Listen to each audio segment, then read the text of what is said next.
Welcome friends on my YouTube channel my self Rakesh.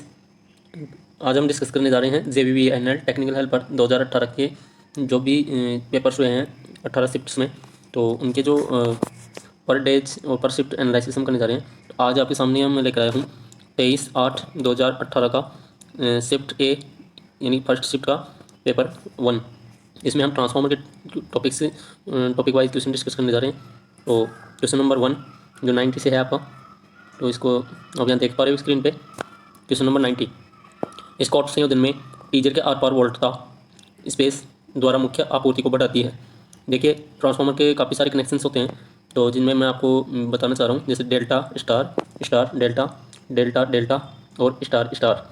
इसके अलावा भी अलग से कनेक्शन होते हैं, जैसे वी वी कनेक्शन यानी ओपन डेल्टा कह सकते हैं इसको। और इसके अलावा दूसरा है टी कनेक्शन, जिसको हम स्कॉट कनेक्शन बोलते हैं। तो कुछ कनेक्शंस की अपनी अपनी विशेषताएं होती हैं। तो यहाँ से हमें पूछा गया है कि स्कॉट कनेक्शन एक कनेक्शन का टाइप होता है जिसको हम टी कनेक्शन कहते हैं। ये कनेक्शन लिया जाता है, देखिए, 3 फेज से 2 फेज पावर बदलने के लिए। और ये इसमें क्या होता है कि 2 सिंगल फेज ट्रांसफार्मर होते हैं, तो उनका जो है टर्न रेशियो रखा जाता है, यानी कि मेन ट्रांसफार्मर का तो रखा जाता है आपका 10:1 का, 10:1।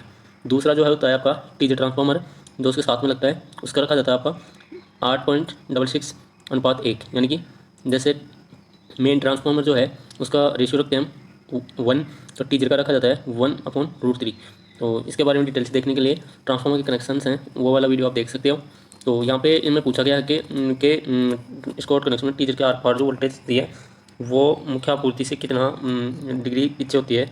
ये होता है आपका 90 डिग्री, यानी कि सेंटर टेप ट्रांसफार्मर जो होता है उसके ऊपर 90 डिग्री पर फिक्स होती है। 91 क्वेश्चन पर चलते हैं।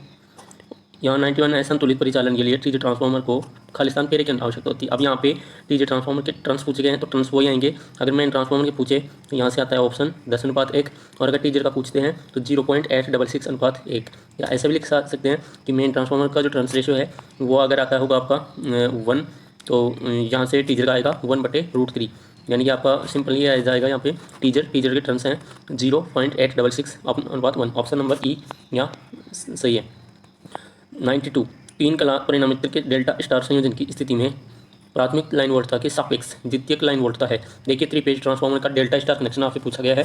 तो 3 फेज ट्रांसफार्मर का जो डेल्टा स्टार कनेक्शन है, इसमें आपको जो है प्राइमरी लाइन वोल्टेज के सापेक्ष में सेकेंडरी का वोल्टेज पूछा गया है।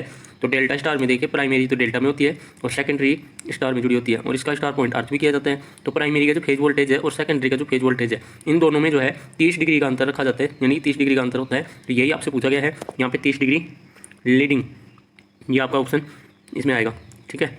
और यहाँ से 90, यहाँ से आप ऑप्शन ले सकते हो, ऑप्शन नंबर बी।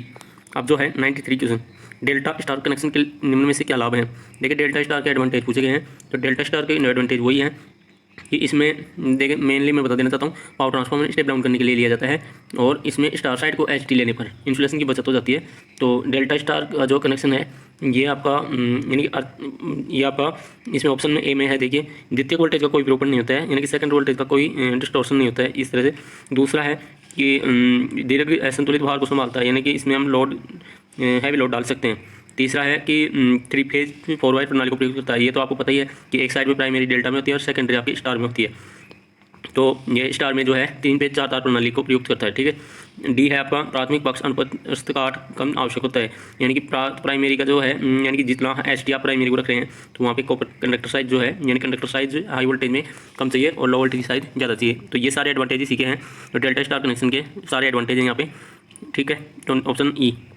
अब 94 में है, ट्रांसफार्मर के कुछ टेस्ट होते हैं। देखिए, 94 संपन्न परीक्षण में एक परिणामित्र की द्वितीयक के स्थानीय परिपथ में कुल वोल्टेज है, यानी कि संपन्न टेस्ट होता है, एक शॉर्ट सर्किट टेस्ट होता है। तो यहाँ से एक ट्रांसफार्मर की सेकेंडरी में कुल नेट वोल्टेज पूछा गया है, तो इसके बारे में डिटेल से आप टेस्ट ट्रांसफार्मर के टेस्ट वाला वीडियो देख सकते हो। तो यहाँ से इसका एक ही ऑप्शन आता है 0, तो 0 वाला ऑप्शन है ए, यानी कि सेकेंडरी में वोल्टेज जो है स्थानीय लोकल सर्किट में, तो वो आता है 0। अब है 95, तो 95 में है परिणामित्र में स्लजिंग का प्राथमिक कारण क्या होता है। देखिए, ट्रांसफार्मर में जो है ऑयल जो है उसका लेवल जहाँ पे होता है उसमें जो परत जम जाती है, यानी कि जो ऑयल के जो मॉइस्चर की वजह से जो है मतलब टैंक में स्लज आ जाती है, पपड़ी जम जाती है, तो उसका रीज़न ये है कि बाहर की एयर अंदर प्रवेश कर जाती है। तो इसका मतलब होता है यानी कि तेल का ऑक्सीकरण।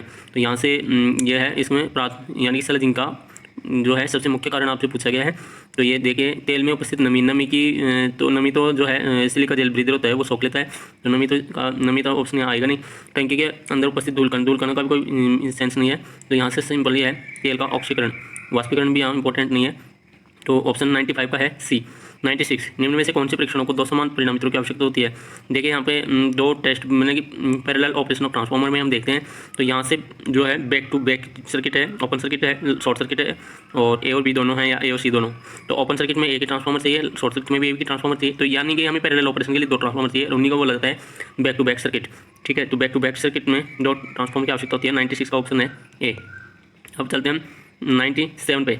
97 पे जो है आपका ऑप्शन जो है ट्रांसफार्मर के स्वासी में प्रयुक्त रसायन। देखिए स्वासी क्या होता है, ये स्वासी जो है एक ब्रीदर होता है, और ब्रीदर में जो कौन सी चीज़ें यूज़ की जाती हैं उनका नाम पूछा गया है। तो यहाँ सिंपली है आपका सिलिका जेल, जो पत्थर के जैसे टुकड़े आते हैं रंगीन टुकड़े, तो उनको बोला जाता है सिलिका जेल। और सिलिका जेल जो है ये एक जो है आपका नमी को सोख लेता है, तेल में नमी नहीं जाने देता, बाहर की एयर को सोख कर और फिल्टर करके, और अंदर जो हॉट एयर भेजता है जिससे ऑयल की क्या होती है जो है यानी कि बाहर की नमी अंदर नहीं जाने देता है।